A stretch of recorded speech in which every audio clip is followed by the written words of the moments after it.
News, लोकशाहीतील लोकांच्या हितासाठी। परंडा विधानसभा निवडणुकीसाठी बुधवारी मतदान प्रक्रिया पार पडली। परंडा मतदारसंघात 63.20% मतदान झाले। शिवसेनेचे डॉक्टर तानाजी सावंत, राष्ट्रवादीचे राहुल मोटे, वंचित बहुजन आघाडीचे प्रवीण रणबागुल यांच्यात अतितटीची लढत आहे। या मतदारसंघात शिवसेनेचे डॉक्टर तानाजी सावंत वर्चस्व राखणार की परिवर्तन होणार याबाबत राजकीय विश्लेषकांकडून अंदाज लावणे सुरू आहे। परंडा मतदारसंघातील 376 मतदान केंद्रांमध्ये मतदान घेण्यात आले। आता निकालाची उत्कंठा लागली आहे। ही लढत तिरंगी असली तरी राष्ट्रीय समाज पक्षाकडून डॉक्टर राहुल घुले यांनी उमेदवारी अर्ज दाखल केला होता। यांच्या 17 उमेदवार रिंगणात उतरले होते।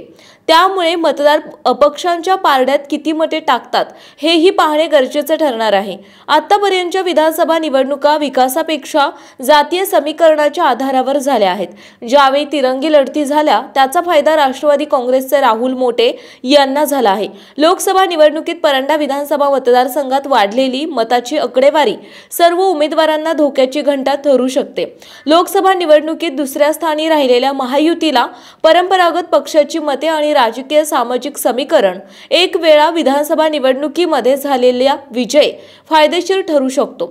लोकसभा निवडणुकीत शिवसेना ठाकरे गटाने प्रथम स्थान मिळवले होते। त्यातील राष्ट्रवादी काँग्रेस आणि काँग्रेसची परंपरागत मते ही वंचितकडे गेली असली तरी राहुल मोटे यांना जनतेशी असलेला जनसंपर्क असलेली प्रतिमा पाहता मतदार पुन्हा डॉक्टर तानाजी सावंत की राहुल मोटे, प्रवीण रणबागुल यांना संधी देतात याबाबत चित्र मतमोजणीत स्पष्ट होणार आहे।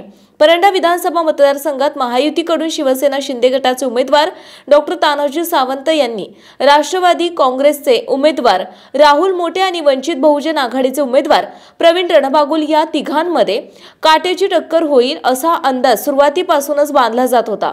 पण बुधवारी मतदानानंतर हा सामना आता एकतर्फी असल्याची चर्चा मतदारसंघात होती। त्यामुळे कुणाचा अंदाज खरा ठरतो हे पाहणे सुद्धा महत्त्वपूर्ण ठरणार आहे।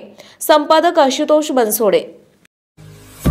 आपल्या परिसरातील महत्त्वाच्या आणि ताज्या बातम्या पाहण्यासाठी लोककल्याणार्थ न्यूज चॅनलला YouTube वर सबस्क्राइब करा आणि बेल आयकॉन प्रेस करा।